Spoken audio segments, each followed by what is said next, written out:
Comprendre les mécanismes d'oxydation des composés oxygénés. Comprendre les étapes du mécanisme d'oxydation des alcools. Donc, nous avons vu dans le cours que les alcools pouvaient être oxydés par les ions permanganates. Donc, nous allons étudier ici la demi-équation concernant l'oxydation des alcools. Pour comprendre quel est le produit d'oxydation d'un alcool, on va essayer de comprendre quel est le mécanisme opéré lors de l'attaque des ions permanganates. Premier rappel, une liaison covalente résulte de la mise en commun de deux électrons. Ainsi, la liaison covalente carbone fonctionnel hydrogène résulte de la mise en commun de deux électrons. Pareil pour la liaison oxygène-hydrogène.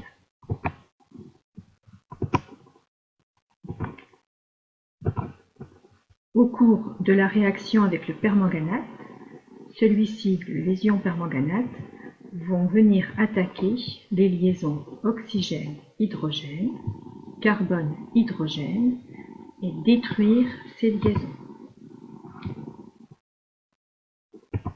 Les hydrogènes vont être ainsi libérés, mais ne seront pas libérés en tant qu'atomes, seront libérés sans leur électron, donc en tant qu'ion H+. Les électrons partiront, eux, de leur côté.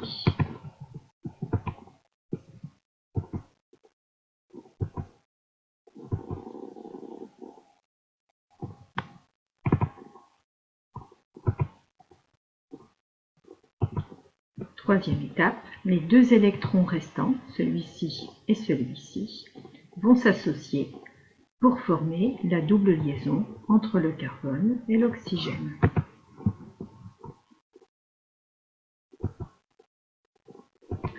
En résumé, l'alcool ici va voir ces deux liaisons rompues. On arrive ici. Le tout va s'organiser différemment. Les deux électrons ici s'associent pour former la double liaison ici. Les deux hydrogènes s'en vont sans leurs électrons respectifs, ce qui donne deux ions H+. Et les électrons ici s'en vont seuls pour donner les deux électrons. Pour passer de là à là, il y a bien une libération d'électrons. C'est donc une demi-équation d'oxydation que l'on peut résumer lorsqu'un alcool primaire réagit avec les ions permanganates. Donc là, on n'écrit que la demi-équation relative aux alcools primaires. Il donne des aldéhydes, deux ions H+, et deux électrons. Voyons maintenant ce qui se passe pour les alcools secondaires. Le processus est le même. Au cours de la réaction avec les ions permanganates vont attaquer les liaisons OH et CH. Celles-ci se rompent, ce qui libère les ions H+, et les électrons. Les deux électrons ici vont s'associer entre eux pour former une double liaison CO. En résumé, j'ai l'alcool secondaire, les deux liaisons se rompent, on arrive à cette étape ici, le tout se réorganise, les deux électrons ici s'associent, ça forme la double liaison, les deux H forment les deux ions H+, les deux électrons sont libérés ici. En résumé, lorsqu'un alcool secondaire réagit avec les ions permanganates, celui-ci, l'alcool secondaire, va s'oxyder en cétone, en libérant deux ions H+, et deux électrons.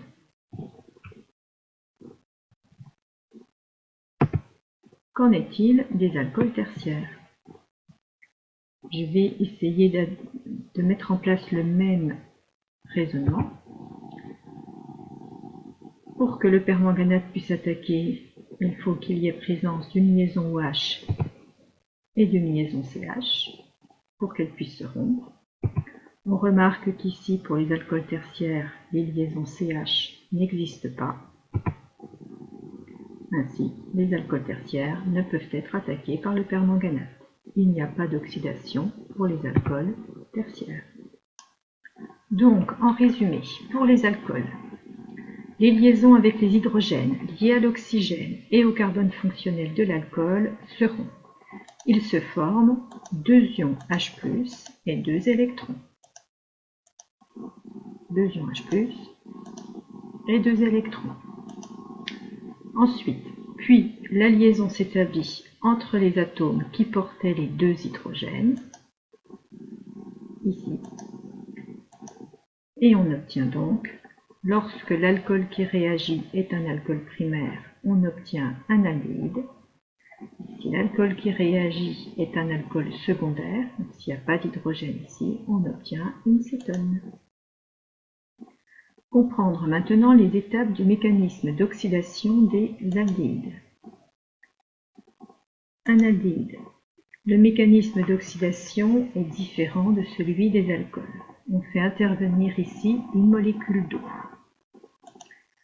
Lors de la réaction avec le permanganate, les ions permanganate vont créer la rupture d'une des liaisons de la molécule d'eau et de la liaison qui relie le carbone et l'hydrogène. Donc, comme pour les alcools, une liaison carbone-hydrogène se rompt, une liaison oxygène-hydrogène se rompt, mais contrairement aux alcools, la liaison oxygène-hydrogène n'appartient pas à la molécule. Ces deux liaisons se rompent, ce qui va libérer, comme pour les alcools, les ions H+, et les électrons partent de leur côté. Ensuite, comme pour les alcools, les 2 électrons libres ici vont s'associer pour former une liaison covalente. Donc, si on écrit la molécule de façon un peu plus agréable, on obtient la molécule ici, qui est un acide carboxylique.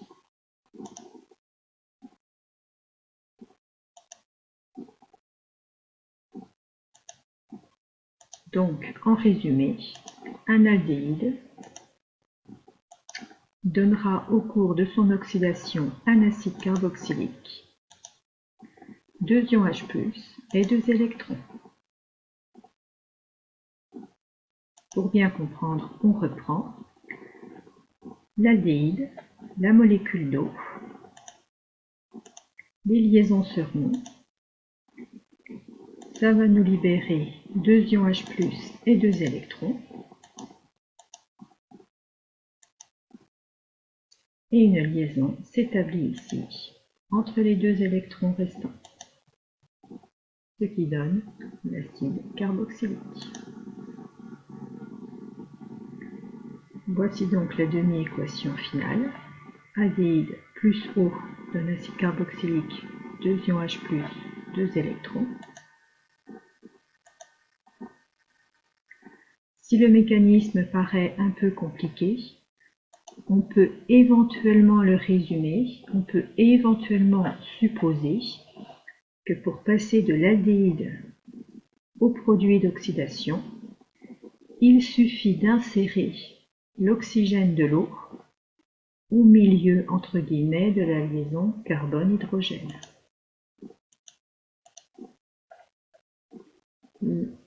L'atome d'oxygène de l'eau est venu s'insérer ici entre le carbone et l'hydrogène. Et les 2 hydrogènes ont été libérés en 2 ions H+, et 2 électrons. Ce n'est pas ce qui se passe en réalité, mais c'est peut-être un moyen rapide de déterminer le produit d'oxydation de l'aldéhyde. Qu'en est-il de l'oxydation des cétones? Voici une cétone. Comme pour les aldéhydes, on peut imaginer l'intervention d'une molécule d'eau. Pour que le permanganate puisse attaquer, il faut qu'une des liaisons oxygène-hydrogène se rompe, mais aussi une liaison carbone-hydrogène. Ceci dit, il n'y a pas de liaison carbone-hydrogène en ce qui concerne les cétones. Donc le permanganate ne peut pas attaquer, les cétones ne peuvent être oxydés. Oxydation des acides carboxyliques, est-ce que c'est possible? Comme pour les cétones, le carbone fonctionnel des acides carboxyliques ne possède pas d'hydrogène, donc l'oxydation n'est pas possible non plus. Ce que vous devez savoir faire: comprendre ce diaporama visant à expliquer les mécanismes d'oxydation des alcools et des aldéhydes, savoir que les alcools tertiaires, les cétones et les acides carboxyliques ne peuvent pas être oxydés, savoir expliquer pourquoi, et enfin savoir déterminer la formule semi-développée du produit résultant de l'oxydation d'un alcool primaire, d'un alcool secondaire, d'un aldéhyde, et vice-versa.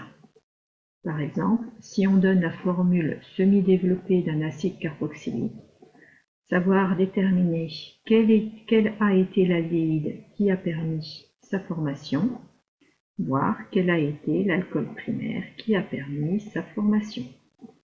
Si on donne la formule semi-développée d'une cétone, savoir déterminer la formule semi-développée de l'alcool secondaire qui a pu le produire.